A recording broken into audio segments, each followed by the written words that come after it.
ಹಸಿವೆ ಇರಲಿ, ಹಸಿವೆ ಇರಲಿ, ಚಳಿಯೇ ಇರಲಿ, ಚಳಿಯೇ ಇರಲಿ, ಸಂಬಳ ಹೋಗ್ಲಿ, ಸಂಬಳ ಹೋಗ್ಲಿ, ಸಸ್ಪೆಂಡ್ ಆಗ್ಲಿ, ಸಸ್ಪೆಂಡ್ ಆಗ್ಲಿ, ಏನೇ ಬರಲಿ, ಏನೇ ಬರಲಿ, ಲಾಠಿ ಬರಲಿ, ಮೂಟೆ ಬರಲಿ, ಗೋಲಿ ಬರಲಿ.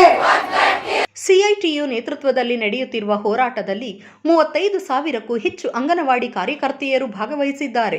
ಗಣರಾಜ್ಯೋತ್ಸವವನ್ನು ಆಚರಿಸುವ ಮೂಲಕ ಅಂಗನವಾಡಿ ಕಾರ್ಯಕರ್ತೆಯರು ಕರ್ತವ್ಯ ಪ್ರಜ್ಞೆಯನ್ನು ಮೆರೆದಿದ್ದಾರೆ. ಧ್ವಜಾರೋಹಣವನ್ನ ಸಿಐಟಿಯುನ ರಾಜ್ಯ ಅಧ್ಯಕ್ಷರಾದಂತ ಎಸ್ ವರಲಕ್ಷ್ಮಿ ಅವರು ಮಾಡಬೇಕು ಅಂತೇಳಿ ಅವರಲ್ಲಿ ವಿನಂತಿನ ಮಾಡ್ತಾ ಇದ್ದೇನೆ.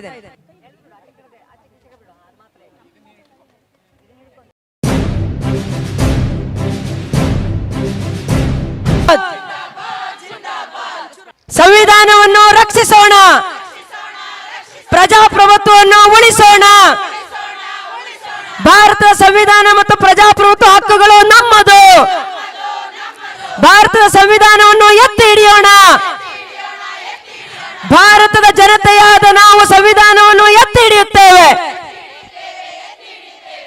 ಕೋಮು ಸೌಹಾರ್ದತೆಗಾಗಿ ದುಡಿಯೋಣ.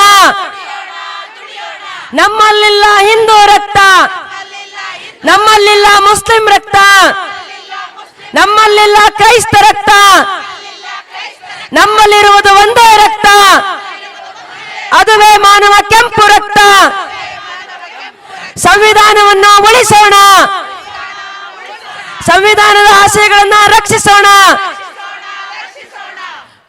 ಎಲ್ಲರೂ ಇಲ್ಲಿಯೇ ನಿಂತು ಸಂವಿಧಾನದ ಪೀಠಿಕೆಯನ್ನ ನಾವು ಸಾಮೂಹಿಕವಾಗಿ ಪ್ರಮಾಣವಾಗಿ ಓದೋಣ ಅಂತೇಳಿ ವಿನಂತಿ. ಭಾರತದ ಜನತೆಯಾದ ನಾವು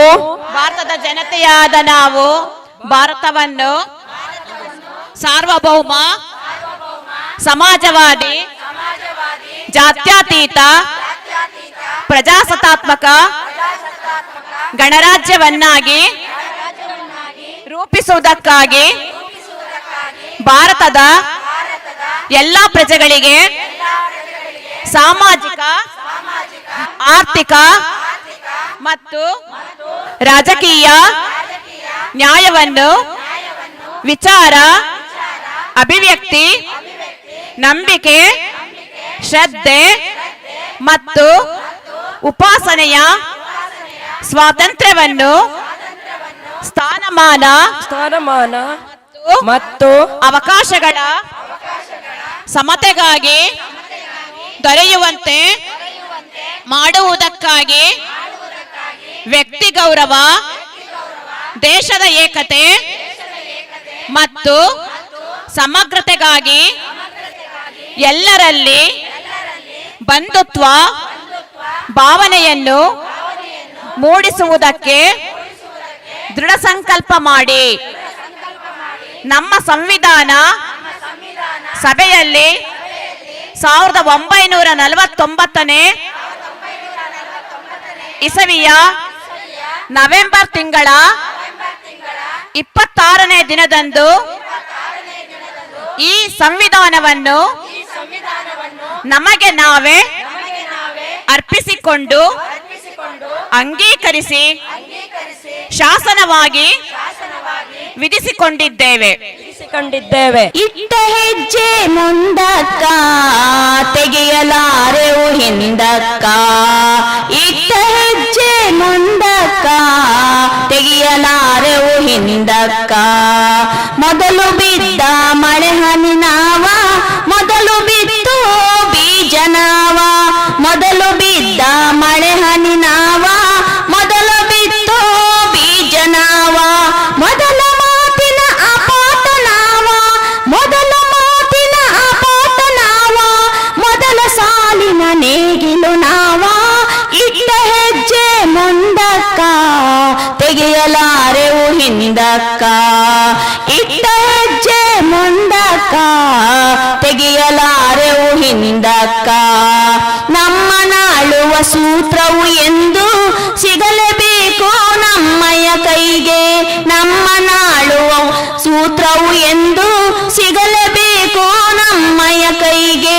ನಮಗೆ ಸಿಕ್ಕ ಅವಕಾಶವನ್ನು ಬಿಡೆವು ನಾವು ಕಸಿಯಲು ಯಾರು ಇಟ್ಟ ಹೆಜ್ಜೆ ಮುಂದಕ್ಕ ತೆಗೆಯಲಾರೆವು ಹಿಂದಕ್ಕ. ಇಟ್ಟ ಹೆಜ್ಜೆ ಮುಂದಕ್ಕ ತೆಗೆಯಲಾರೆವು ಹಿಂದಕ್ಕ. ನಾಡು ನಮ್ಮದು, ನೆಲವು ನಮ್ಮದು, ಜಲವು ನಮ್ಮದು, ಕಾಡು ನಮ್ಮದು. ನಾಡು ನಮ್ಮದು, ನೆಲವು ನಮ್ಮದು, ಜಲವು ನಮ್ಮದು, ಕಾಡು ನಮ್ಮದು. ನಮ್ಮ ದುಡಿಮೆಯ ಈ ಸಂಪತ್ತನ್ನು, ನಮ್ಮ ದುಡಿಮೆಯ ಈ ಸಂಪತ್ತನ್ನು ಬಿಡೆವು ನಾವು ದೋಚಲು ಯಾರು ಇಟ್ಟ ಹೆಜ್ಜೆ ಮುಂದಕ್ಕ ತೆಗೆಯಲಾರೆವು ಹಿಂದಕ್ಕ. ಇಟ್ಟ ಹೆಜ್ಜೆ ಮುಂದಕ್ಕ ತೆಗೆಯಲಾರೆವು ಹಿಂದಕ್ಕ. ತೆಗೆಯಲಾರೆವು ಹಿಂದಕ್ಕ. ತೆಗೆಯಲಾರೆವು ಹಿಂದಕ್ಕ.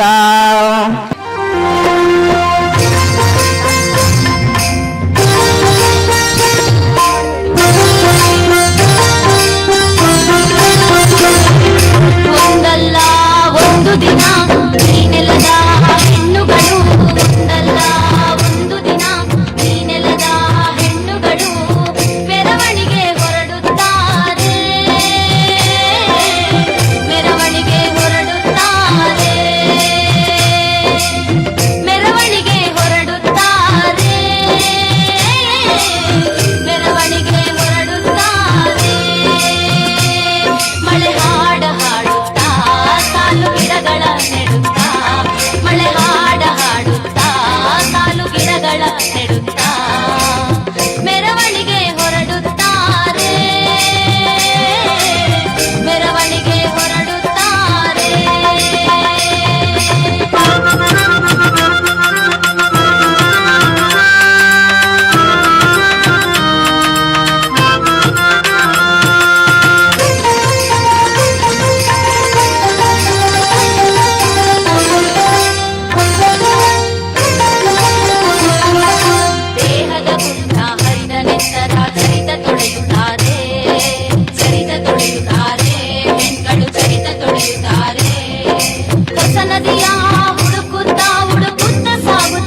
ಗಾಯಕ ಚಿಂತನ್ ವಿಕಾಸ್ರಿಂದ ಸಂವಿಧಾನ ಪೀಠಿಕೆ ಹಾಡಲಾಯಿತು. ಭಾರತದ ಜನತೆಯಾದ ನಾವು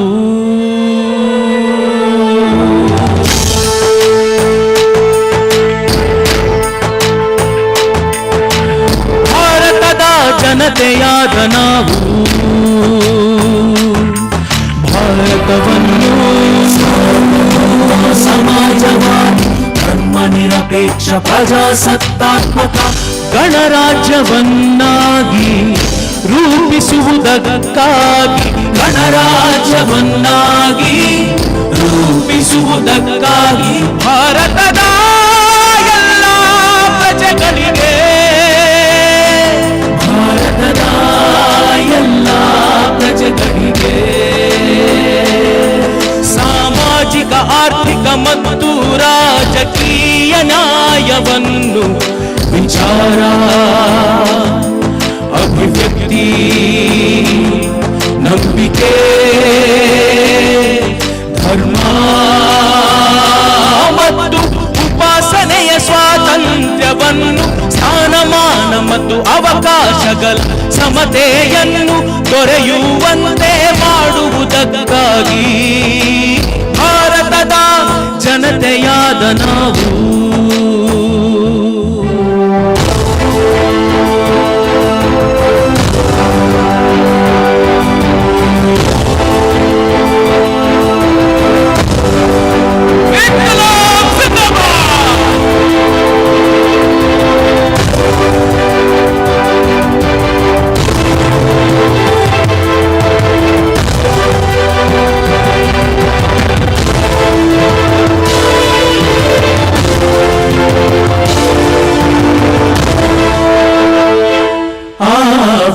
ಗೌರವ ದೇಶದ ಏಕತೆ ಮತ್ತು ಸಮಗ್ರತೆಗಾಗಿ ಎಲ್ಲರಲ್ಲಿ ಗೌರವ ದೇಶದ ಏಕತೆ ಮತ್ತು ಸಮಗ್ರತೆಗಾಗಿ ಎಲ್ಲರಲ್ಲಿ ಬಂಧುತ್ವ ಭಾವನೆಯನ್ನು ಮೂಡಿಸುವುದಕ್ಕೆ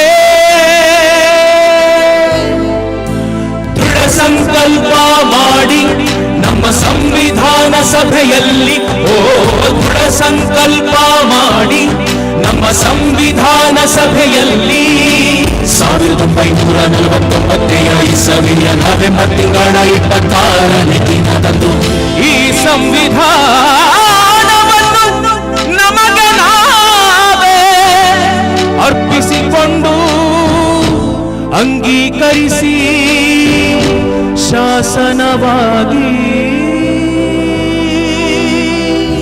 ವಿಧಿಸಿಕೊಂಡಿದ್ದೇವೆ ವಿಧಿಸಿಕೊಂಡಿದ್ದೇವೆ ವಿಧಿಸಿಕೊಂಡಿದ್ದೇವೆ ವಿಧಿಸಿಕೊಂಡಿದ್ದೇವೆ. ಯಾರಿಗೆ ಬಂತು ಎಲ್ಲಿಗೆ ಬಂತು 47ರ ಸ್ವಾತಂತ್ರ್ಯ? ಯಾರಿಗೆ ಬಂತು ಎಲ್ಲಿಗೆ ಬಂತು 47ರ ಸ್ವಾತಂತ್ರ್ಯ? ಯಾರಿಗೆ ಬಂತು ಎಲ್ಲಿಗೆ ಬಂತು 47ರ ಸ್ವಾತಂತ್ರ್ಯ? ಅಂಬಾನಿ ಅದಾನಿ ಜೇಬಿಗೆ ಬಂತು, ಜನಗಳ ತಿನ್ನುವ ಬಾಯಿಗೆ ಬಂತು. ಅಂಬಾನಿ ಅದಾನಿ ಜೇಬಿಗೆ ಬಂತು, ಜನಗಳ ತಿನ್ನುವ ಬಾಯಿಗೆ ಬಂತು. ಕೋಟ್ಯಾಧೀಶರ ಕೋಣೆಗೆ ಬಂತು 47ರ ಸ್ವಾತಂತ್ರ್ಯ. 47ರ ಸ್ವಾತಂತ್ರ್ಯ. ಬಡವರ ಮನೆಗೆ ಬರಲಿಲ್ಲ, ಬೆಳಕಿನ ಕಿರಣ ತರಲಿಲ್ಲ, ಗೋಳಿನ ಕಡಲನ್ನು ಬತ್ತಿಸಲಿಲ್ಲ, ಸಮತೆಯ ಹೂವನ್ನು ಅರಳಿಸಲಿಲ್ಲ. ಹಣವಂತರು ಕೈ ಸನ್ನೆ ಮಾಡಿದರೆ ಕತ್ತಲೆಯಲ್ಲೇ ಬೆತ್ತಲೆಯಾಯಿತು 47ರ ಸ್ವಾತಂತ್ರ್ಯ. 47ರ ಸ್ವಾತಂತ್ರ್ಯ. ಯಾರಿಗೆ ಬಂತು ಎಲ್ಲಿಗೆ ಬಂತು 47ರ ಸ್ವಾತಂತ್ರ್ಯ? ಅಂಬಾನಿ ಅದಾನಿ ಜೇಬಿಗೆ ಬಂತು, ಜನಗಳ ತಿನ್ನುವ ಬಾಯಿಗೆ ಬಂತು. ಕೋಟ್ಯಾಧೀಶರ ಕೋಣೆಗೆ ಬಂತು 47ರ ಸ್ವಾತಂತ್ರ್ಯ. 47ರ ಸ್ವಾತಂತ್ರ್ಯ. ಪಾರ್ಲಿಮೆಂಟಿನ ಕುರ್ಚಿಯ ಮೇಲೆ ವರ್ಷಗಟ್ಟಲೆ ಚರ್ಚೆಗೆ ಕೂತು, ಪಾರ್ಲಿಮೆಂಟಿನ ಕುರ್ಚಿಯ ಮೇಲೆ ವರ್ಷಗಟ್ಟಲೆ ಚರ್ಚೆಗೆ ಕೂತು, ಬಡವರ ಬೆವರು ರಕ್ತ ವಹಿಸಿದು ಹೇಳಲೇ ಇಲ್ಲ ಸ್ವಾತಂತ್ರ್ಯ. 47ರ ಸ್ವಾತಂತ್ರ್ಯ ಯಾರಿಗೆ ಬಂತು, ಎಲ್ಲಿಗೆ ಬಂತು? 47ರ ಸ್ವಾತಂತ್ರ್ಯ ಅಂಬಾನಿ ಅದಾನಿ ಜೇಬಿಗೆ ಬಂತು, ಜನಗಳ ತಿನ್ನುವ ಬಾಯಿಗೆ ಬಂತು, ಕೋಟ್ಯಾಧೀಶರ ಕೋಣೆಗೆ ಬಂತು. 47ರ ಸ್ವಾತಂತ್ರ್ಯ, 47ರ ಸ್ವಾತಂತ್ರ್ಯ ಪೊಲೀಸರ ಬೂಟಿಗೆ ಬಂತು, ಮಾಲೀಕರ ಚಾಟಿಗೆ ಬಂತು, ಪೊಲೀಸರ ಬೂಟಿಗೆ ಬಂತು, ಮಾಲೀಕರ ಚಾಟಿಗೆ ಬಂತು, ಬಂದೂಕಿನ ಗುಂಡಿಗೆ ಬಂತು. 47ರ ಸ್ವಾತಂತ್ರ್ಯ, 47ರ ಸ್ವಾತಂತ್ರ್ಯ ಸಾವಿರಾರು ಜನ ಗೋರಿಯಾದರು, ಲಕ್ಷ ಲಕ್ಷ ಜನ ಗಲ್ಲಿಗೇರಿದರು, ಸಾವಿರಾರು ಜನ ಗೋರಿಯಾದರು, ಲಕ್ಷ ಲಕ್ಷ ಜನ ಗಲ್ಲಿಗೇರಿದರು, ರೈತ ಕಾರ್ಮಿಕ ರಕ್ತವ ಕೊಟ್ಟರು, ಹೇಳಲೇ ಇಲ್ಲ ಸ್ವಾತಂತ್ರ್ಯ. 47ರ ಸ್ವಾತಂತ್ರ್ಯ ಯಾರಿಗೆ ಬಂತು, ಎಲ್ಲಿಗೆ ಬಂತು? 47ರ ಸ್ವಾತಂತ್ರ್ಯ ಅಂಬಾನಿಯ ದಾನಿ ಜೇಬಿಗೆ ಬಂತು, ಜನಗಳ ತಿನ್ನುವ ಬಾಯಿಗೆ ಬಂತು, ಕೋಟ್ಯಾಧೀಶರ ಕೋಣೆಗೆ ಬಂತು. 47ರ ಸ್ವಾತಂತ್ರ್ಯ, 47ರ ಸ್ವಾತಂತ್ರ್ಯ, 47ರ ಸ್ವಾತಂತ್ರ್ಯ, 47ರ ಸ್ವಾತಂತ್ರ್ಯ. ಸುಪ್ರೀಂ ಕೋರ್ಟ್ನ ನಿವೃತ್ತ ನ್ಯಾಯಮೂರ್ತಿ ಎಚ್ಎನ್ ನಾಗಮೋಹನ್ ದಾಸ್, ಹೋರಾಟಗಾರ್ತಿ ಕೆಎಸ್ ವಿಮಲಾ ಮಾತನಾಡಿದರು. ಈ ವೇಳೆ ಸಂಘಟನೆಯ ರಾಜ್ಯಾಧ್ಯಕ್ಷೆ ಎಸ್ ವರಲಕ್ಷ್ಮಿ, ಪ್ರಧಾನ ಕಾರ್ಯದರ್ಶಿ ಎಚ್ಎಸ್ ಸುನಂದ ಸೇರಿದಂತೆ ಅನೇಕರಿದ್ದರು. ತೆಲುಗಿನಲ್ಲಿ ಒಂದು ಸಿನಿಮಾ ನೋಡಿದ್ದೆ, ಅದರಲ್ಲಿ ಒಂದು ಹಾಡು ನನಗೆ ಇನ್ನೂ ನೆನಪಿದೆ. లేచింది నిద్ర లేచింది మహిళా లోకం, దద్దరిచ్చింది పురుష ప్రపంచం ಅಂತ. ಇವತ್ತು ನೀವು ರಾಜ್ಯದ ಮೂಲ ಮೂಲೆಗಳಿಂದ ಇಷ್ಟೊಂದು ಜನ ಮಹಿಳೆಯರು ಬೆಂಗಳೂರು ಶಹರಕ್ಕೆ ಬಂದು ಸತತವಾಗಿ 4ನೇ ದಿವಸ ಈ ಹೋರಾಟದಲ್ಲಿ ನೀವೆಲ್ಲ ಭಾಗವಹಿಸಿದ್ದೀರಾ. ನಿಮ್ಮ ಒಗ್ಗಟ್ಟಿಗೆ, ನಿಮ್ಮ ದೃಢ ನಿರ್ಧಾರಕ್ಕೆ, ನಿಮ್ಮ ಛಲಕ್ಕೆ ನಂದೊಂದು ಸಲಾಂ.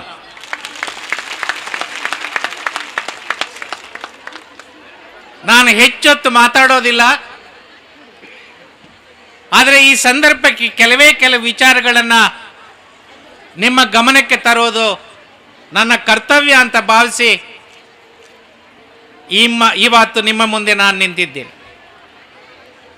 ಜಗತ್ತಿನ ಒಟ್ಟು ಜನಸಂಖ್ಯೆಯಲ್ಲಿ ಸರಿಸುಮಾರು ಅರ್ಧದಷ್ಟು ಮಹಿಳೆಯರು. ಭಾರತ ದೇಶದಲ್ಲಿ 140 ಕೋಟಿ ಜನ ಇದ್ದಾರೆ ಅಂದರೆ ಸರಿಸುಮಾರು 70 ಕೋಟಿ ಜನ ಮಹಿಳೆಯರು. ಕರ್ನಾಟಕದಲ್ಲಿ 7.5 ಕೋಟಿ ಜನಸಂಖ್ಯೆ ಇದೆ ಅಂದರೆ ಅದರಲ್ಲಿ 3.5 ಕೋಟಿಗೂ ಅಧಿಕವಾಗಿ ಮಹಿಳೆಯರಿದ್ದಾರೆ. ಆದರೆ ಜಗತ್ತಿನ ಉದ್ದಕ್ಕೂ ಎಲ್ಲ ದೇಶಗಳಲ್ಲಿ, ಎಲ್ಲ ನಾಗರಿಕತೆಗಳಲ್ಲಿ, ಎಲ್ಲ ಕಾಲದಲ್ಲಿ ಮಹಿಳೆಯರನ್ನ 2ನೇ ದರ್ಜೆಯ ಪ್ರಜೆಗಳನ್ನಾಗಿ ಈ ಪುರುಷ ಪ್ರಪಂಚ ನಡೆಸ್ಕೊಂಡು ಬಂದಿದೆ. ಇದಕ್ಕೆ ಕಾರಣ ಮಹಿಳೆಯರಿಗೆ ರಾಜಕೀಯ ಅಧಿಕಾರ ಇಲ್ಲ, ಆರ್ಥಿಕ ಅಧಿಕಾರ ಇಲ್ಲ, ಆರ್ಥಿಕ ಶಕ್ತಿ ಇಲ್ಲ, ಸಾಮಾಜಿಕ ಅನಿಷ್ಟಗಳು, ಧಾರ್ಮಿಕ ಫರ್ಮಾನುಗಳು ಪ್ರಮುಖವಾದಂಥ ಕಾರಣ. ಈ ಮಹಿಳಾ ಅಸಮಾನತೆಯ ವಿರುದ್ಧ ಆದಿಕಾಲದಿಂದಲೂ ಅನೇಕ ಮಹನೀಯರು ತಮ್ಮ ಧ್ವನಿಯನ್ನು ಎತ್ತಿದ್ದಾರೆ. ಬುದ್ಧ, ಬಸವ, ದಾಸಪಂತರು, ಭಕ್ತಿಪಂಥ ಸಂತರು, ಪೆರಿಯಾರ್, ನಾರಾಯಣಗುರು, ಫುಲೆ, ಸಾವಿತ್ರಿಬಾ ಫುಲೆ, ಗಾಂಧಿ, ಅಂಬೇಡ್ಕರ್, ಈ ರೀತಿ ಅನೇಕ ಮಹನೀಯರು ತಮ್ಮ ಧ್ವನಿಯನ್ನು ಎತ್ತಿದ್ದಾರೆ. ಈ ಮಹಿಳಾ ಸಮಾನತೆ ಅಂತಕ್ಕಂಥದ್ದು ಒಂದು ಭಿಕ್ಷೆ ಅಲ್ಲ, ಅದೊಂದು ಮಾನವ ಹಕ್ಕು ಅಂತ ಪರಿಗಣಿಸಿ ಭಾರತದ ಸಂವಿಧಾನದಲ್ಲಿ ಮಹಿಳಾ ಸಮಾನತೆಗೆ ಸಂಬಂಧಪಟ್ಟಂತೆ ಅನೇಕ ಅನುಚ್ಛೇದಗಳಲ್ಲಿ ಪ್ರಸ್ತಾಪ ಮಾಡಿದ್ದಾರೆ. ಈ ಭಾರತ ಸಂವಿಧಾನ ಜಾರಿಗೆ ಬಂದು 73 ವರ್ಷಗಳಾಗಿವೆ. ಈ 73 ವರ್ಷಗಳಲ್ಲಿ ಮಹಿಳಾ ಸಮಾನತೆಯನ್ನು ಸಾಧಿಸುವ ದೃಷ್ಟಿಯಲ್ಲಿ ನಾವೊಂದಷ್ಟು ಸಾಧನೆ ಮಾಡಿದ್ದೀವಿ.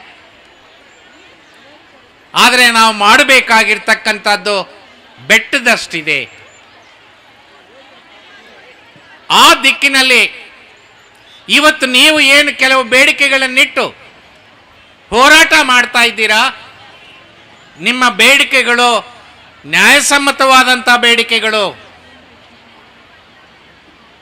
ನಿಮ್ಮ ಬೇಡಿಕೆಗಳಿಗೆ ನನ್ನ ಬೆಂಬಲ ಇದೆ. ನಿಮ್ಮ ಬೇಡಿಕೆಗಳು ಆದಷ್ಟು ಬೇಗ ಇತ್ಯರ್ಥಗೊಳಿಸಲಿ ಅಂತ ಸರ್ಕಾರದ ಮೇಲೆ ನಾನು ಒತ್ತಡವನ್ನು ತರ್ತಾ ಇದ್ದೀನಿ. ನಿಮ್ಮ ಪ್ರಮುಖವಾದಂಥ ಬೇಡಿಕೆ ಸರ್ವೋಚ್ಚ ನ್ಯಾಯಾಲಯದ ತೀರ್ಪನ್ನ ರಾಜ್ಯ ಸರ್ಕಾರ ಜಾರಿಗೊಳಿಸಬೇಕು, ಅನುಷ್ಠಾನಕ್ಕೆ ತರಬೇಕು ಅಂತಕ್ಕ. ಬಂಧುಗಳೇ, ಭಾರತದ ಸಂವಿಧಾನದಲ್ಲಿ ನಾವು ನ್ಯಾಯಾಂಗ ಅಂತಕ್ಕಂಥ ಸಂಸ್ಥೆಯನ್ನು ಕಟ್ಟಿದ್ದೀವಿ.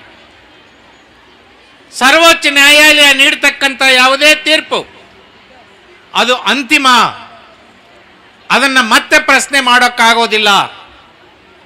ಈ ಅಂತಿಮ ಸರ್ವೋಚ್ಚ ನ್ಯಾಯಾಲಯದ ತೀರ್ಪನ್ನು ಈ ದೇಶದ ಎಲ್ಲ ಜನರು ಪಾಲಿಸಬೇಕು, ಎಲ್ಲ ಸರ್ಕಾರಗಳು ಪಾಲಿಸಬೇಕು, ಎಲ್ಲ ಸಂಘ ಸಂಸ್ಥೆಗಳು ಪಾಲಿಸಬೇಕು.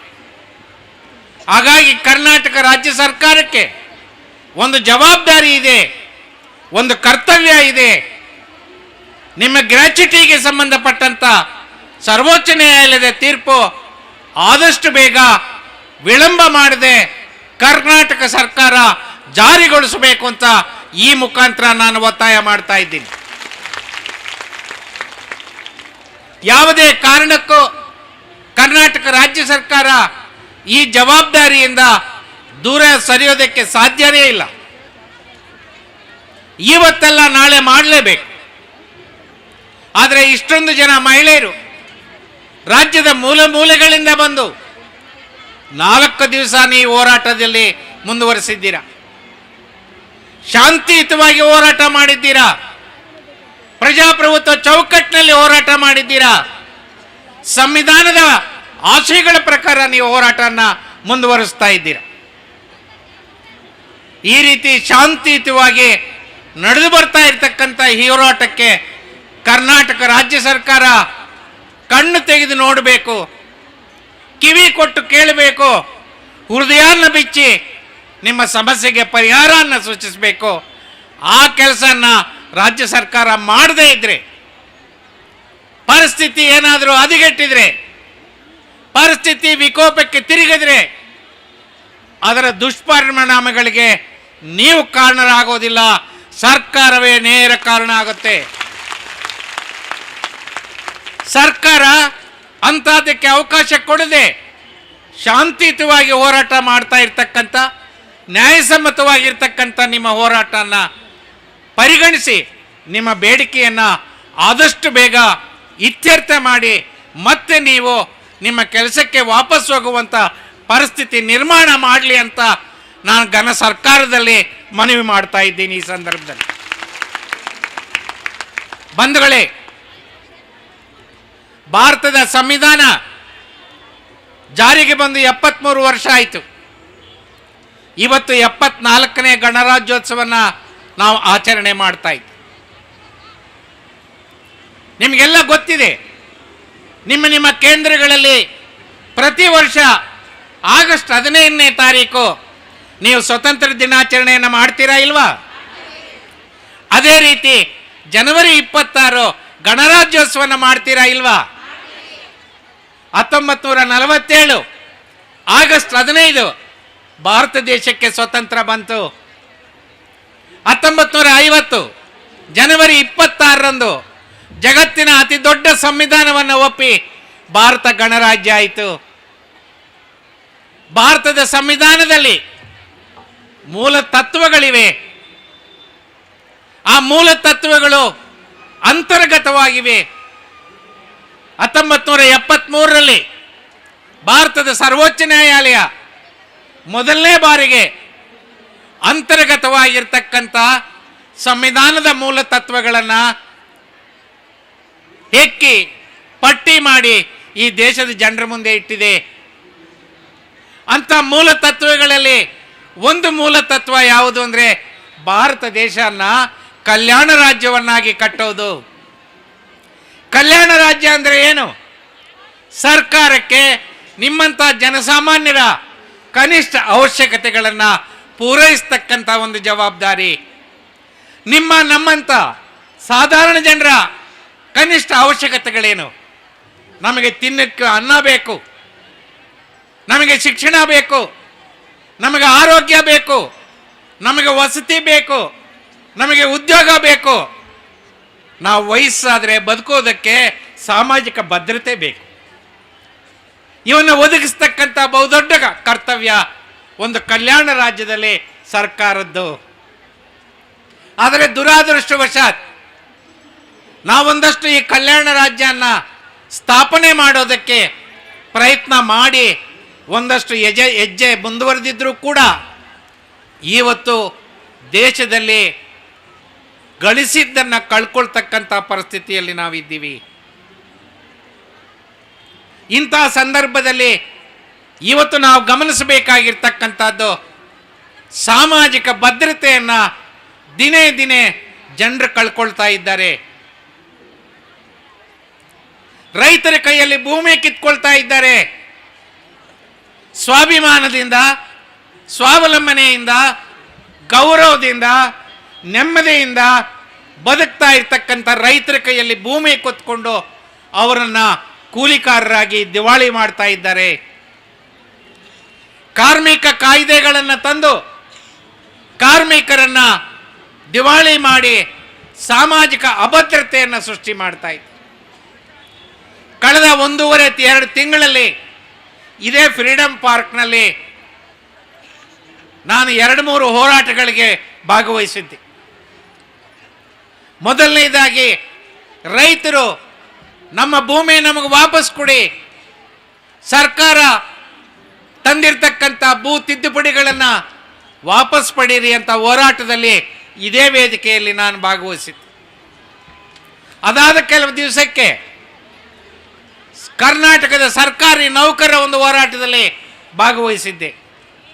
ಅದೇನು ಅಂತಂದರೆ ಓಲ್ಡ್ ಪೆನ್ಷನ್ ಸ್ಕೀಮ್ ಇತ್ತು, ಅದನ್ನು ಕಿತ್ತಾಕಿ ಹೊಸ ಪೆನ್ಷನ್ ಸ್ಕೀಮನ್ನು ಜಾರಿಗೆ ತಂದಿದ್ದಾರೆ. ಆ ಹೊಸ ಪೆನ್ಷನ್ ಸ್ಕೀಮ್ನಲ್ಲಿ ಕರ್ನಾಟಕ ಸರ್ಕಾರದ ಸರ್ಕಾರಿ ನೌಕರರಿಗೆ ಪೆನ್ಷನ್ನೇ ಇಲ್ಲದೆ ಇರತಕ್ಕಂಥ ಪರಿಸ್ಥಿತಿ ನಿರ್ಮಾಣ ಆಗ್ತಾ ಇದೆ. ಮೂರನೇದೊಂದು ಹೋರಾಟದಲ್ಲಿ ನಾನು ಭಾಗವಹಿಸಿದ್ದೆ. ಖಾಸಗಿ ಅನುದಾನಿತ ಶಾಲೆಗಳಲ್ಲಿ ದುಡಿತಾ ಇರ್ತಕ್ಕಂಥ ಟೀಚರ್ಸ್ ಮತ್ತು ಕೆಲಸಗಾರ ಸಿಬ್ಬಂದಿ ಅವರಿಗೆ ಓಲ್ಡ್ ಸ್ಕೀಮು ಪೆನ್ಷನ್ನು ಇಲ್ಲ, ಹೊಸ ಸ್ಕೀಮ್ ಪೆನ್ಷನ್ನು ಇಲ್ಲ, ಅಂತಹ ದುಸ್ಥಿತಿಯಲ್ಲಿ ಅವರು ಬದುಕ್ತಾ ಇದ್ದಾರೆ. ಇವತ್ತು ನಿಮ್ಮ ಬೇಡಿಕೆ ಅದರ ಒಂದು ಭಾಗವಾಗಿ ನಾಡಬೇಕು. ಹಾಗಾಗಿ ಸರ್ಕಾರ ಈ ವಿಚಾರದಲ್ಲಿ ಜಾಗ್ರತೆ ವಹಿಸಿ ಆದಷ್ಟು ಬೇಗ ನಿಮ್ಮ ಬೇಡಿಕೆಯನ್ನು ಈಡೇರಿಸಬೇಕು. ನಿಮ್ಮ ಹೋರಾಟಕ್ಕೆ ಜಯ ಸಿಗಬೇಕು. ನಿಮ್ಮ ಜೊತೆಯಲ್ಲಿ ನಾವಿದ್ದೀವಿ. ನಿಮ್ಮ ಬೇಡಿಕೆಗಳಿಗೆ ನನ್ನ ಬೆಂಬಲ ಇದೆ, ನಿಮ್ಮ ಹೋರಾಟಕ್ಕೆ ನನ್ನ ಬೆಂಬಲ ಇದೆ. ಹಾಗಾಗಿ ನಾನು ಇವತ್ತು ಈ ಕಾರ್ಯಕ್ರಮದಲ್ಲಿ ಭಾಗವಹಿಸಿದ್ದೀನಿ.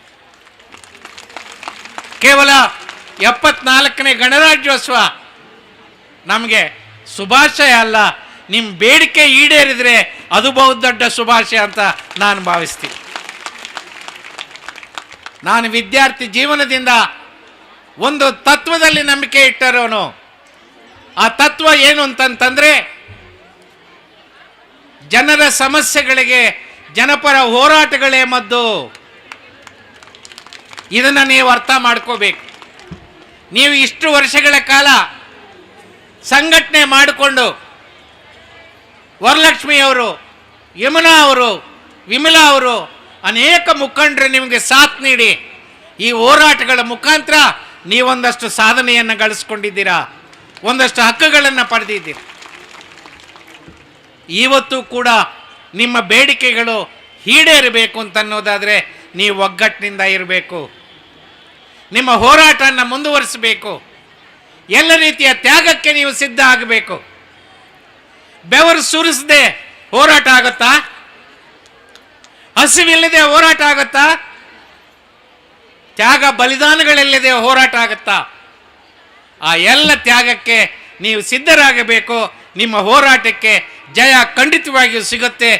ನಮ್ಮ ಸಂವಿಧಾನ ನಮಗೆ ಕೊಟ್ಟಿದ್ದು ಕೂಡ ಎಲ್ಲರಿಗೂ ಸಮಾನತೆ, ಎಲ್ಲರಿಗೂ ಸ್ವಾತಂತ್ರ್ಯ ಅಂಥ ಒಂದು ಸಂವಿಧಾನವನ್ನು, ಆ ಸಂವಿಧಾನದ ಪೀಠಿಕೆಯಲ್ಲಿ ನಾವು ಹೇಳಿದ ಹಾಗೆ ಈ ಸಂವಿಧಾನವನ್ನು ಒಪ್ಪಿಕೊಂಡು ನಮಗೆ ನಾವೇ ಶಾಸನವಾಗಿ ವಿಧಿಸಿಕೊಂಡಿದ್ದೇವೆ. ಅಂದರೆ ಯಾರೋ ನಮಗೆ ವಿಧಿಸಿದ್ದಲ್ಲ, ಈ ದೇಶದಲ್ಲಿರುವ ಪ್ರತಿಯೊಬ್ಬ ಪ್ರಜೆ, ಪ್ರತಿಯೊಬ್ಬ ಜನರು ಈ ಸಂವಿಧಾನದ ಅಡಿಯಲ್ಲಿ ಸಮಾನ ಅವಕಾಶ, ಸಮಾನ ಅಧಿಕಾರ, ಸಮಾನ ಹಕ್ಕು, ಸಮಾನ ಕರ್ತವ್ಯ, ಸಮಾನ ಘನತೆಯ ಬದುಕಿಗೆ ಬಾಧ್ಯರು ಅಂತ ನಮ್ಮ ಸಂವಿಧಾನ ಹೇಳ್ತದೆ.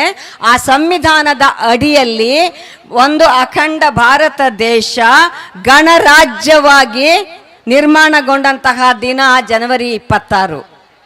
ಹಾಗಾಗಿ ಇವತ್ತಿನ ದಿನ ನಾವು ನಮ್ಮ ರಾಷ್ಟ್ರಧ್ವಜವನ್ನು ಏರಿಸ್ತೇವೆ ಮತ್ತು ರಾಷ್ಟ್ರಧ್ವಜಕ್ಕೆ ಸಲ್ಯೂಟ್ ಹೊಡಿತೇವೆ.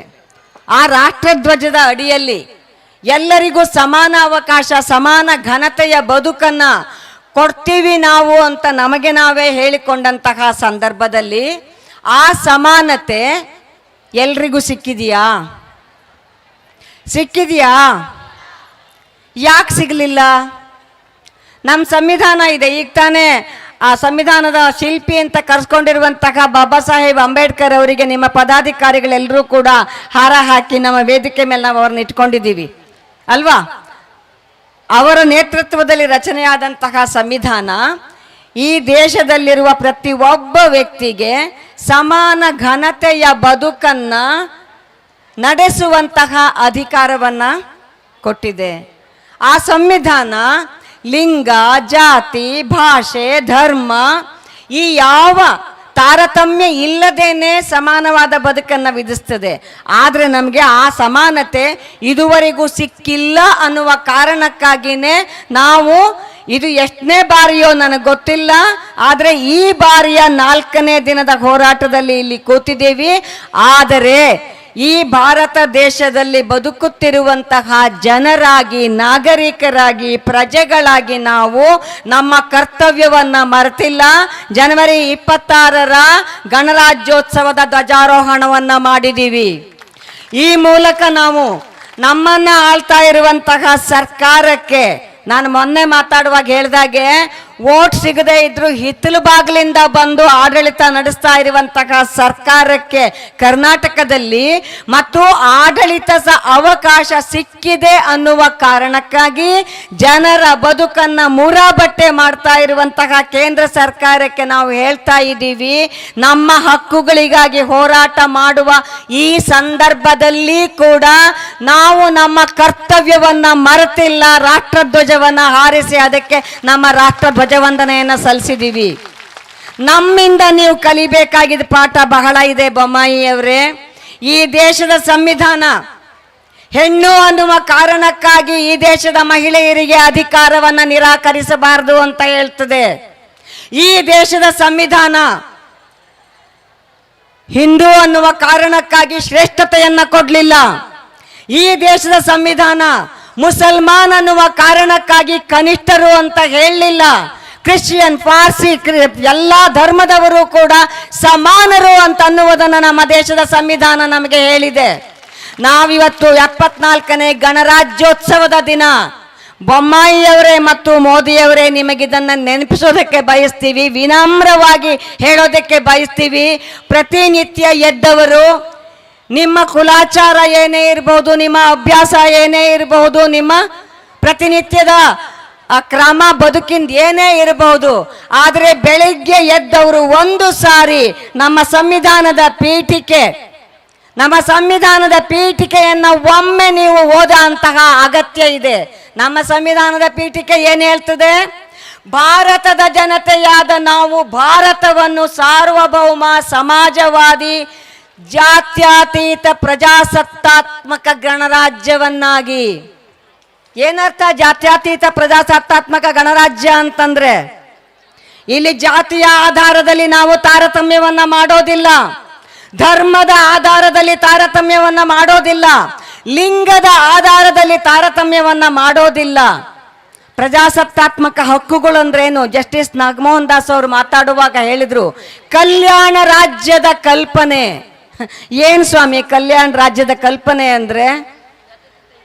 ನಾಡಿನ ಮಕ್ಕಳನ್ನ ಶಾಲೆಗೆ ಹೋಗುವ ಮೊದಲೇ ಒಂದು ಸತ್ ಪ್ರಜೆಯಾಗಿ ತಯಾರು ಮಾಡುವಂತಹ ಕೆಲಸವನ್ನ ಮಾಡ್ತಾ ಇರುವ ಅಂಗನವಾಡಿ ಅಕ್ಕಂದಿರನ್ನ ಬೀದಿಗೆ ತಳ್ಳಿ, ಪಕ್ಕದಲ್ಲಿ ಸರಿಯಾದ ಶೌಚಾಲಯ ಇಲ್ಲ, ಮಲ್ಕೊಳ್ಳೋಕೆ ವ್ಯವಸ್ಥೆ ಇಲ್ಲ, ನೀರಿನ ವ್ಯವಸ್ಥೆ ಇಲ್ಲ, ಊಟ ತಿಂಡಿ ಇದೆಯೋ ಇಲ್ವೋ, ಆದ್ರೆ ತಮ್ಮ ಅಧಿಕಾರವಾದಂತಹ ಗ್ರಾಚ್ಯುಯಿಟಿಯಂತಹ ತಮಗೆ ಘನತೆಯಿಂದ ಶಿಕ್ಷಕಿಯರು ಅಂತ ಕರಿಬೇಕು ಅನ್ನುವಂತಹ ನಿಮ್ಮ ಡಿಮ್ಯಾಂಡ್ಗಳನ್ನ ಇಟ್ಕೊಂಡು ಬೀದಿಗೆ ತಳ್ಳಿರುವುದು ಅಂತಂದ್ರೆ ಇದು ಕಲ್ಯಾಣ ರಾಜ್ಯದ ಕಲ್ಪನೆಯ?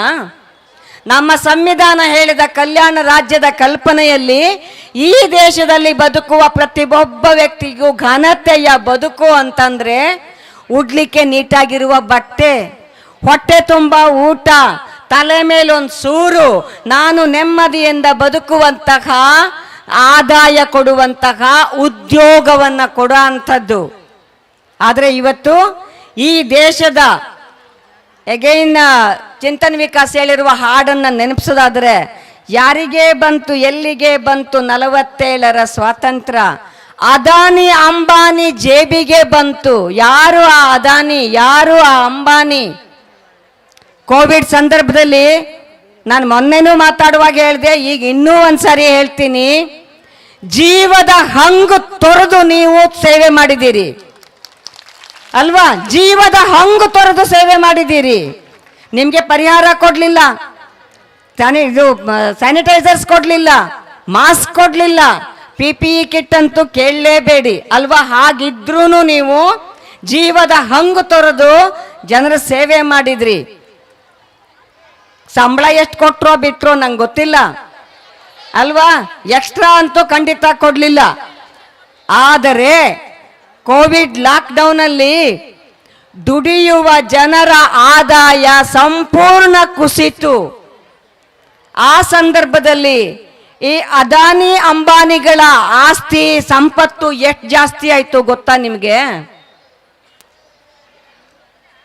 ಅಂಬಾನಿ ಸಾಹೇಬರ ಆದಾಯ ಆ ಕೋವಿಡ್ನ ಲಾಕ್ಡೌನಿನ ಅವಧಿಯಲ್ಲಿ 1 ಗಂಟೆಗೆ 90 ಕೋಟಿ ಆದಾಯ ಆಗಷ್ಟು ಅವರ ಸಂಪನ್ಮೂಲ ಜಾಸ್ತಿ ಆಯ್ತಂತೆ. ಅಂಬಾನಿಯ ಕೈಗೆ ಆ ಹಣ, ಆ ಸಂಪತ್ತು ಹೇಗೆ ಕ್ರೋಢೀಕರಣ ಆಯ್ತು ಅಂತಂದ್ರೆ, ನಾವು ಹೊಟ್ಟೆಗೆ ಅನ್ನ ಇಲ್ಲದೆ ಒದ್ದಾಡ್ತಾ ಇದ್ವಿ ಅಲ್ವಾ? ದುಡಿದು ತಿನ್ನ ಜನ ಕೋವಿಡ್ ಲಾಕ್ಡೌನ್ ಸಂದರ್ಭದಲ್ಲಿ ನಮ್ಮ ಮೋದಿ ಸಾಹೇಬ್ರು ರಾತ್ರಿ 8 ಗಂಟೆಗೆ ಬಾನುಲಿ ಪ್ರಸಾರವನ್ನ ಮಾಡಿದ್ರು. ಇವತ್ತು ರಾತ್ರಿ 12 ಗಂಟೆಯಿಂದ ಇಡೀ ದೇಶ ಬಂದ್ ಅಂತ ಅಲ್ವಾ? ಇಡೀ ದೇಶ ಬಂದ್ ಮಾಡಿಬಿಟ್ರು. ಯಾರ ಮನೆಯಲ್ಲಿ ನಾಳೆ ಬೆಳಿಗ್ಗೆ ಒಲೆ ಹಚ್ಚೋದಕ್ಕೆ ಗ್ಯಾಸ್ ಇದೆಯಾ ಇಲ್ವೋ ಗೊತ್ತಿಲ್ಲ, ಬೆಳಗ್ಗೆ ಬೇಯಿಸೋದಕ್ಕೆ ಅಕ್ಕಿ ಇದೆಯಾ ಗೊತ್ತಿಲ್ಲ. ಅಂದ್ರೆ ದೇಶವನ್ನ ಕಾಪಾಡಬೇಕಾದಂತಹ ವ್ಯಕ್ತಿ, ಈ ಸಂವಿಧಾನದ ಮೇಲೆ ಪ್ರಮಾಣ ಮಾಡಿ ಅಧಿಕಾರವನ್ನ ಸ್ವೀಕರಿಸುವ ವ್ಯಕ್ತಿ ಏಕಾಏಕಿ ಮಧ್ಯರಾತ್ರಿ 12 ಗಂಟೆಯಿಂದ ದೇಶ ಬಂದ್ ಮಾಡಿಬಿಟ್ರು. ಅವ್ರಿಗೆ ನಾವು ಪನಿಷ್ಮೆಂಟ್ ಕೊಡ್ಬೇಕಾ ಬೇಡವಾ? ಈಗ ನೀವೆಲ್ಲ ಅಂಗನವಾಡಿ ಬಂದ್ ಮಾಡಿದ್ದೀರಿ, ನಿಮ್ಮ ಮೇಲೆ ಕ್ರಮ ತಗೋತೀವಿ, ಈ ಕ್ರಮ ತಗೋತೀವಿ ಅಂತ ಹೆದರಿಸ್ತಾರೆ ಅಲ್ವಾ? ಹಂಗೆ ನಾವು ದೇಶದ ಜನ ಅವ್ರಿಗೆ ಹೆದರಿಸ್ಬೇಕಾದ ಅಗತ್ಯ ಇದೆ. ಆದರೆ ಆ ಲಾಕ್ಡೌನ್ ಆದಂತಹ ಸಂದರ್ಭದಲ್ಲಿ ಮಕ್ಕಳಿಗೆ ಆನ್ಲೈನ್ ಕ್ಲಾಸ್ ಅಂದ್ರು. ಆನ್ಲೈನ್ ಕ್ಲಾಸ್ ಅಂದ್ರೆ ಏನ್ ಬೇಕು? ಮೊಬೈಲ್ ಬೇಕು, ಮೊಬೈಲ್ ಒಳಗೆ ಸಿಮ್ ಬೇಕು ಅಲ್ವಾ? ಬಹುತೇಕ ನಾವು ಇಲ್ಲಿ ಪರದಾಡ್ತೀವಿ. ನಮ್ಮ ಹತ್ರ ಎಲ್ಲ ಈಗಲೂ BSNL ಸಿಮ್ಮೇ ಇರೋದು. ಆ 10 ನಿಮಿಷ ನೆಟ್ವರ್ಕ್ ಇದ್ರೆ ಇನ್ನು 3 ಗಂಟೆ ನೆಟ್ವರ್ಕ್ ಸಿಕ್ಕಲ್ಲ.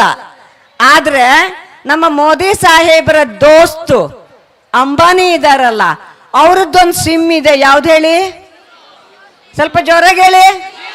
ಅಲ್ವಾ, ನಿಮ್ಗೆಲ್ರಿಗೂ ಗೊತ್ತು, ಜುಕ್ ಜುಕ್ ಜಿಯೋ ಅಂತ. ಆ ಜಿಯೋ ಸಿಮ್ಮು ನೀವು ಬೆಟ್ಟ ತುದಿಗೆ ಹೋದ್ರು ಸಿಗ್ತದೆ, ಪಾತಾಳಕ್ಕೆ ಹೋದ್ರು ನೆಟ್ವರ್ಕ್ ಸಿಗ್ತದೆ. ಅದು ಹೆಂಗೆ? BSNL ನಮ್ಮ ದೇಶದ್ದು, ನಮ್ಮೆಲ್ಲರದ್ದು, ಸರ್ಕಾರ ನಡೆಸುವಂತಹ ಒಂದು ಸರ್ಕಾರಿ ಸ್ವಾಮ್ಯದ ಸಂಸ್ಥೆ. ಅದ್ರದ್ದು ನೆಟ್ವರ್ಕ್ ಸಿಕ್ಕಲ್ಲ, ಆದ್ರೆ ಜಿಯೋದ್ದು ನೆಟ್ವರ್ಕ್ ಸಿಗ್ತದೆ. ಏನೋ ಇರ್ಬೇಕಲ್ಲ ಕಿತಾಪತಿಯಲ್ಲಿ. ಆ ಕಿತಾಪತಿ ಮಾಡಿದ್ದೇನೆ. ಈ ಆನ್ಲೈನ್ ಕ್ಲಾಸಿಗೆ ಬಹುತೇಕ ಜಿಯೋ ಸಿಮ್ಗಳಲ್ಲೇನೆ ನಡೆದಿದ್ದು. ಸೊ 3 ತಿಂಗಳು ಇಡೀ ದೇಶದಲ್ಲಿ ಬಹುತೇಕ ಹಳ್ಳಿಗಳಲ್ಲಿ, ನಗರಗಳಲ್ಲಿ ಎಲ್ಲ ಕಡೆ ಜಿಯೋ ಸಿಮ್ ಓಡ್ತು ಅಂತಂದ್ರೆ ರೊಕ್ಕ ಎಷ್ಟು ಬರ್ತದೆ ಆ ಮನುಷ್ಯರಿಗೆ? ಸೊ ಅರ್ಧ ಗಂಟೆಗೆ 1 ಗಂಟೆಗೆ 90 ಕೋಟಿ ಆದಾಯ ಬಂದ್ರೆ ಆಶ್ಚರ್ಯ ಇದೆಯಾ? ಬೆವರು ಸುರಿಸ್ಲಿಲ್ಲ, ಮೈಕೈ ನೋವು ಮಾಡಲಿಲ್ಲ, ರಟ್ಟೆನೂ ಬಳಸಲಿಲ್ಲ, ಕಟ್ಟೆನೂ ಬೆಳೆಸಲಿಲ್ಲ, ಮೆದುಳು ಮಾತ್ರ ಬಳಸ್ದ. ಆ ಮೆದುಳು ಬಳಸೋದಕ್ಕೆ ಅವಕಾಶ ಕೊಟ್ಟಿದ್ದು ಯಾರು ಅಂದ್ರೆ ನಮ್ಮ ಸರ್ಕಾರ, ಘನ ಸರ್ಕಾರ. ಹಾಗಾಗಿ ಅಂಗನವಾಡಿ ಹೆಣ್ಣು ಮಕ್ಕಳಿಗೆ ಸ್ಯಾನಿಟೈಸರ್ ಕೊಡೋದಕ್ಕೂ ಹಣ ಇಲ್ಲ ಅಂದ್ರು. PPE ಕಿಟ್ ಅಂತಂದ್ರೆ ಏನಂತ ನಮಗೆ ಗೊತ್ತೇ ಇಲ್ಲದೆ ಇರುವಂತಹ ಸ್ಥಿತಿನಲ್ಲಿ ನಮ್ಮನ್ನ ಇಟ್ರು. ಆದರೆ ಅವರ ಜಿಗ್ರಿ ದೋಸ್ತ್ ಅಂಬಾನಿಯವರ ಆದಾಯ 1 ಗಂಟೆಗೆ 90 ಕೋಟಿ ಆಗುವಂತಹ ವಾತಾವರಣ ನಿರ್ಮಾಣ ಆಯಿತು. ನಮ್ಮ ಸಂವಿಧಾನ ಹೇಳುವ ಪ್ರಜಾಸತ್ತಾತ್ಮಕ ಗಣರಾಜ್ಯಕ್ಕೆ ವಿರುದ್ಧವಾದ ನಡೆ ಅದು. ಹೌದೋ ಅಲ್ವಾ? ಅಲ್ವಾ? ದುಡಿದು ತಿನ್ನುವ ಜನರಿಗೆ ತಮ್ಮ ದೇಹದ ಜೀವದ ಹರಾಸು ಬಿಟ್ಟು ಜನರ ಸೇವೆ ಮಾಡೋದಕ್ಕೆ ಕೋವಿಡ್ ಅಲ್ಲಿ ಹೋದಂತಹ ಹೆಣ್ಣು ಮಕ್ಕಳಿಗೆ ಕನಿಷ್ಠ ಕೊಡಬೇಕಾದ ಸೌಲಭ್ಯವನ್ನ ಕೊಟ್ಟಿಲ್ಲ ಅಂತ ಅನ್ನೋದನ್ನ ಗಣರಾಜ್ಯ ದಿನ ನಾವಿವತ್ತು ಹೇಳ್ತೀವಿ. ಬೊಮ್ಮಾಯಿ ಅವರೇ, ಮೋದಿ ಅವರೇ, ಯಡಿಯೂರಪ್ಪ ಅವರೇ, ಅಮಿತ್ ಶಾ ಅವರೇ, ನೀವು ಯಾರೆಲ್ಲ ಈ ಕೆಲಸವನ್ನ ಮಾಡಿದೀರೋ, ನೀವು ಮಾಡಿರುವುದು ನಮ್ಮ ಸಂವಿಧಾನಕ್ಕೆ ವಿರೋಧವಾದಂತಹ ಕೆಲಸ ಅಂತ ನಾವಿವತ್ತು ಹೇಳ್ಬೇಕಾಗ್ತದೆ. ನಮ್ಮ ಸಂವಿಧಾನ ಜಸ್ಟಿಸ್ ಅವರು ಹೇಳಿದಾಗೆ ಹೆಣ್ಣು ಮಕ್ಕಳಿಗೆ ಪ್ರತ್ಯೇಕವಾಗಿ ಬೇಕಾದಷ್ಟು ಅಧಿಕಾರ ಅವಕಾಶಗಳನ್ನು ಕಲ್ಪಿಸಿಕೊಟ್ಟಿದೆ. ಆದರೆ ಇವತ್ತಿಗೂ ಕೂಡ ನಮಗೆ ಬೇಕಾದಷ್ಟು ಸಂವಿಧಾನದಲ್ಲಿ ಏನಿದೆ ಅಂತ ಗೊತ್ತೇ ಇಲ್ಲ. ಯಾಕೆ ಗೊತ್ತಿಲ್ಲ ಹೇಳಿ? ನಮ್ಗೆ ಯಾರು ಕಲಿಸ್ಲಿಲ್ಲ. ನಾವು ಅಂದ್ಕೊಂಡಿದ್ದೀವಿ ಈಗ ಬಂದ್ರಲ್ಲ ಕೋಟ್ ಹಾಕೊಂಡು ಜಡ್ಜ್ ಆಗಿ ಬಂದ್ರಲ್ಲ ಅವರು, ಅಥವಾ ಜಡ್ಜಿನ ಮುಂದೆ ವಾದ ಮಾಡೋ ಲಾಯರ್ಗಳಿಗೆ ಮಾತ್ರ ಸಂವಿಧಾನ ಸಂಬಂಧಪಟ್ಟಿದೆ, ನಮಗೆ ಸಂಬಂಧಪಟ್ಟಿಲ್ಲ ಅಂತ ಅಂದ್ಕೊಂಡಿದ್ದೀವಿ. ಆದರೆ ನೆನಪಿಟ್ಕೊಳ್ಳಿ, ನಮ್ಮ ಈ ಸಂವಿಧಾನ ಇದೆಯಲ್ಲ, ಇವತ್ತು ಗಣರಾಜ್ಯೋತ್ಸವ ಅಂತ ನಾವು ಆಚರಿಸ್ತಾ ಇರುವುದಕ್ಕೆ ಕಾರಣವಾಗಿರುವಂತಹ ಈ ಸಂವಿಧಾನ ಹೊಟ್ಟೆಯಲ್ಲಿ ಮಗು ಮೂಡಿದ ಕ್ಷಣದಿಂದ ಗೋರಿಗೆ ಹೋಗುವವರೆಗಿನ ಪ್ರತಿ ಹಂತದಲ್ಲೂ ಕೂಡ ಈ ಸಂವಿಧಾನ ನಮಗೆ ಹಕ್ಕು ಮತ್ತು ಕರ್ತವ್ಯಗಳನ್ನು ವಿಧಿಸ್ತಾನೆ ಇರ್ತದೆ. ನಾವು ಅದನ್ನು ಅರ್ಥ ಮಾಡ್ಕೋಬೇಕು ಅಷ್ಟೇ. ಹಾಗಾಗಿ ಇವತ್ತು ನಮ್ಮ ಈ ರೀತಿಯ ಹೋರಾಟ ಇದೆಯಲ್ಲ, ಈ ಹೋರಾಟ ಪ್ರತಿ ಕ್ಷಣ, ಪ್ರತಿದಿನ, ಪ್ರತಿ ಉಸಿರಿನ ಭಾಗವಾಗಿ ಮಾಡುವಂತಹ ಅನಿವಾರ್ಯತೆಯನ್ನ ನಮ್ಮನ್ನು ಆಳುವ ಸರ್ಕಾರ ಇವತ್ತು ತಂದಿಟ್ಟಿದೆ.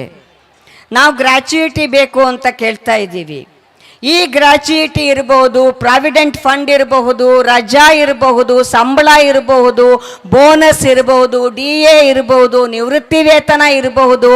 ಇಂಥ ಎಲ್ಲವುಗಳನ್ನು ಕೊಡಲಿಕ್ಕೆ ಬೇಕಾದಂತಹ ಕಾರ್ಮಿಕ ಕಾನೂನುಗಳು ಈ ದೇಶದಲ್ಲಿ ಇದ್ವು. ಹಾಗಿದ್ದೂ ಕೂಡ ಈ ದೇಶದ ಕಾರ್ಮಿಕ ವರ್ಗ, ದುಡಿಯುವ ವರ್ಗ ಹೋರಾಟವನ್ನ ಮಾಡಿ ಕಾರ್ಮಿಕರು, ನೌಕರರಿಗೆ ಸಿಗಬೇಕಾದಂತಹ ಸೌಲಭ್ಯಗಳಿಗೆ ಅಗತ್ಯವಾದಂತಹ ಕಾನೂನುಗಳನ್ನು ತರಲಿಕ್ಕೆ ಸಾಧ್ಯ ಆಗಿದೆ. ಆ ಕಾರ್ಮಿಕ ಕಾನೂನುಗಳನ್ನ ತರುವಾಗ ಕಾರ್ಮಿಕರಿಗೆ ಒಳಿತಾಗುವ, ಕಾರ್ಮಿಕರಿಗೆ ಅಗತ್ಯ ಇರುವಂತಹ ಕಾನೂನುಗಳನ್ನು ತರುವ ಆ ಹೋರಾಟದಲ್ಲಿ ಹಲವಾರು ಜನರ ತ್ಯಾಗ ಬಲಿದಾನಗಳಿದ್ದಾವೆ. ಆದರೆ ಇವತ್ತು ಬಂದಿರುವಂತಹ ಈ ಸರ್ಕಾರ ಅಲ್ಲೆಲ್ಲೋ ರಾಮನಿಗೆ ದೇವಸ್ಥಾನ ಕಟ್ತೀವಿ ಅಂತ ಹೇಳ್ತಾರೆ, ಇಲ್ಲೆಲ್ಲೋ ಬಾಬಾ ಬುಡನ್ಗಿರಿಯಲ್ಲಿ ದತ್ತಾತ್ರೇಯ ಪೀಠವನ್ನ ಮಾಡ್ತೀವಿ ಅಂತ ಹೇಳ್ತಾರೆ, ಅಲ್ಲೆಲ್ಲೋ ಶಾಂತಿಯುತವಾಗಿದ್ದಂತಹ ಅಂಜನಾದ್ರಿ ಬೆಟ್ಟದಲ್ಲಿ ಹನುಮಂತಂದೆಂಥದೋ ವಿಗ್ರಹ ಮಾಡ್ತೀವಿ ಅಂತ ಹೇಳ್ತಾರೆ. ನೀನು ಹಿಂದೂ, ನೀನು ಮುಸ್ಲಿಂ, ನೀನು ಕ್ರಿಶ್ಚಿಯನ್, ನೀನು ಪಾರ್ಸಿ, ನೀನು ಶ್ರೇಷ್ಠ, ನೀನು ಕನಿಷ್ಠ ಅನ್ನುವಂತಹ ಭೇದ ಭಾವವನ್ನು ನಮ್ಮ ಮಧ್ಯೆ ತುಂಬುತ್ತಾರೆ. ಇದನ್ನೆಲ್ಲ ಮಾಡ್ತಾ ಮಾಡ್ತಾ ಮಾಡ್ತಾ ನಾವು ಅದರಲ್ಲಿ ಮುಳುಗೋಗಿರುವಾಗ ಇವ್ರು ಏನು ಮಾಡ್ತಿದ್ದಾರೆ ಅಂದರೆ ಸುಮಾರು 29-30 ಏನು ಕಾರ್ಮಿಕ ಕಾನೂನುಗಳು ಇದ್ದಾವೆ, ಆ ಕಾರ್ಮಿಕ ಕಾನೂನುಗಳೆಲ್ಲವನ್ನ ಸೇರಿಸಿ 4 ಕಾರ್ಮಿಕ ಸಂಹಿತೆಗಳು ಅಂತ ತಂದು ಕಷ್ಟದಲ್ಲಿ ಹೋರಾಟದಲ್ಲಿ ಪಡೆದಂತಹ ಕಾರ್ಮಿಕ ಹಕ್ಕುಗಳನ್ನು ಸೌಲಭ್ಯಗಳನ್ನು ಕೊಡುವಂತಹ ಕಾರ್ಮಿಕ ಕಾನೂನುಗಳನ್ನು ಇಲ್ಲವಾಗಿಸುವಂತಹ ಪ್ರಯತ್ನ ನಡೀತಾ ಇದೆ. ನಾವಿವತ್ತು ಗ್ರಾಚ್ಯುಯಿಟಿ ಕೇಳ್ತಾ ಇದ್ದೀವಿ. ಸುಪ್ರೀಂ ಕೋರ್ಟಿನ ಆದೇಶದ ಭಾಗವಾಗಿ ನಾವು ಗ್ರಾಚ್ಯುಯಿಟಿ ಕೇಳ್ತಾ ಇದ್ದೀವಿ. ಆದರೆ ಈ ಕಾರ್ಮಿಕ ಸಂಹಿತೆಗಳು ಜಾರಿಗೆ ಬರೋದಕ್ಕೆ ಅವಕಾಶವನ್ನ ಕೊಟ್ರೆ ಅಥವಾ ಈ ದೇಶದ ಈ ಸಂವಿಧಾನವನ್ನ ನಾವು ಬದಲಾಯಿಸ್ತೀವಿ ಅಂತ ಹೇಳ್ತಾ ಇದ್ದಾರೆ, ಇದನ್ನ ಬದಲಾಯಿಸಿ ಅವ್ರು ತರ್ಲಿಕ್ಕೆ ಹೊರಟಿರೋದು ಏನಂದ ಅಂದ್ರೆ ಮನುಧರ್ಮ ಶಾಸ್ತ್ರವನ್ನ ತರ್ಲಿಕ್ಕೆ ಹೊರಟಿದ್ದಾರೆ. ಮನುಧರ್ಮ ಶಾಸ್ತ್ರದಲ್ಲಿ ಹೆಣ್ಮಕ್ಳು ಮನೆಯಿಂದ ಹೊರಗೆ ಬರಬಾರ್ದು ಅಂತ ಹೇಳ್ತಿದೆ. ಮನುಧರ್ಮ ಶಾಸ್ತ್ರ ಹೇಳ್ತದೆ ಸಣ್ಣವಳಿದ್ದಾಗ ಅಪ್ಪನ, ವಯಸ್ಸಿಗೆ ಬಂದ ಕೂಡಲೇ ಗಂಡನ, ವಯಸ್ಸು ಆದ್ಮೇಲೆ ಮಗನ ಸುಪರ್ದಿಯಲ್ಲಿ ಹೆಣ್ಮಕ್ಳು ಇರಬೇಕು ಅಂತ ಒಪ್ತೀರಾ ನೀವು? ಅದನ್ನ ನಾವು ಒಪ್ಪಲ್ಲ, ಯಾರೂ ಒಪ್ಪಕ್ಕೆ ಸಾಧ್ಯ ಇಲ್ಲ. ಆದರೆ ಮನುಧರ್ಮ ಶಾಸ್ತ್ರ ಅದನ್ನ ಹೇಳ್ತದೆ, ಅದನ್ನ ಈ ದೇಶದ ಸಂವಿಧಾನ ಮಾಡಬೇಕು ಅಂತ ಹೊರಟಿದ್ದಾರೆ. ಮತ್ತು ಅದನ್ನ ಸಂವಿಧಾನ ಮಾಡಲಿಕ್ಕೆ ಬೇಕಾಗಿ ಬೇರೆ ಬೇರೆ ಬೇರೆ ಬೇರೆ ಬೇರೆ ವ್ಯವಸ್ಥೆಗಳನ್ನ ಮಾಡ್ತಾ ಇದ್ದಾರೆ. ನಮ್ಮೆಲ್ಲ ಬೇಡಿಕೆಗಳು ಈಡೇರುವವರೆಗೆ ಫ್ರೀಡಂ ಪಾರ್ಕಲ್ಲಿ ಕೂತು ಹೋರಾಟ ಮಾಡ್ತೀವಿ. ವಾಪಸ್ಸು ನಮ್ಮ ಹೋರಾಟವನ್ನು ಮುಗಿಸಿದ ನಂತರ ಊರಿಗೆ ಹೋದ ಮೇಲೂ ಕೂಡ ನಮ್ಮ ಭವಿಷ್ಯಕ್ಕಾಗಿ, ಭಾರತ ದೇಶದ ಭವಿಷ್ಯಕ್ಕಾಗಿ, ಈ ಸಂವಿಧಾನದ ಉಳಿವಿಗಾಗಿ ನಾವು ಏನ್ ಮಾಡ್ತೀವಿ? ಹೋರಾಟ ಮಾಡೋಣ. ಗಣರಾಜ್ಯೋತ್ಸವ ದಿನದ ಶುಭಾಶಯಗಳನ್ನ ಹೇಳ್ತಾ CITU ಇನ್ಕ್ವಿಲಾಬ್, ಜೋರ್ ಸೆ ಬೋಲೋ, ಪ್ಯಾರ್ ಸೆ ಬೋಲೋ, ಇನ್ಕ್ವಿಲಾಬ್ ಜಿಂದಾಬಾದ್. ಹೇ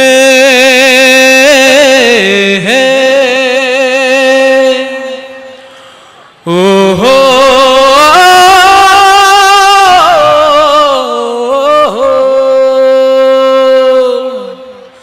ಓ ನನ್ನ ಚೇತನ ಆಗು ನೀ ಅನಿಕೇತನ, ಓ ನನ್ನ ಚೇತನ ಆಗು ನೀ ಅನಿಕೇತನ, ಓ ನನ್ನ ಚೇತನ ಆಗು ನೀ ಅನಿಕೇತನ, ಓ ನನ್ನ ಚೇತನ ಆಗು ನೀ ಅನಿಕೇತನ. ರೂಪಗಳನ್ನು ದಾಟಿ ನಾಮಕೋಟಿಗಳನ್ನು ಮೀಟಿ, ರೂಪಗಳನ್ನು ದಾಟಿ ನಾಮಕೋಟಿಗಳನ್ನು ಮೀಟಿ, ಎದೆಯ ಬಿರಿಯ ಭಾವದೀಟಿ ಓ ನನ್ನ ಚೇತನ, ಎದೆಯ ಬಿರಿಯ ಭಾವದೀಟಿ ಓ ನನ್ನ ಚೇತನ, ಓ ನನ್ನ ಚೇತನ ಅಗ್ನಿ ಅನಿಕೇತನ. 100 ಮತದ ಹೊಟ್ಟ ತೂರಿ ಎಲ್ಲ ತತ್ವದೆಲ್ಲೆ ಮೀರಿ, 100 ಮತದ ಹೊಟ್ಟ ತೂರಿ ಎಲ್ಲ ತತ್ವದೆಲ್ಲೆ ಮೀರಿ, ನಿರ್ದಿಗಂತವಾಗಿ ಏರಿ ಓ ನನ್ನ ಚೇತನ, ನಿರ್ದಿಗಂತವಾಗಿ ಏರಿ ಓ ನನ್ನ ಚೇತನ, ಓ ನನ್ನ ಚೇತನ ಆಗು ನೀ ಅನಿಕೇತನ. ಎಲ್ಲಿಯೂ ನಿಲ್ಲದಿರು ಮನೆಯನೆಂದು ಕಟ್ಟದಿರು, ಎಲ್ಲಿಯೂ ನಿಲ್ಲದಿರು ಮನೆಯನೆಂದು ಕಟ್ಟದಿರು, ಕೊನೆಯನೆಂದು ಮುಟ್ಟದಿರು ಓ ಅನಂತವಾಗಿರು, ಕೊನೆಯನೆಂದು ಮುಟ್ಟದಿರು ಓ ಅನಂತವಾಗಿರು, ಓ ನನ್ನ ಚೇತನ ಆಗು ನೀ ಅನಿಕೇತನ.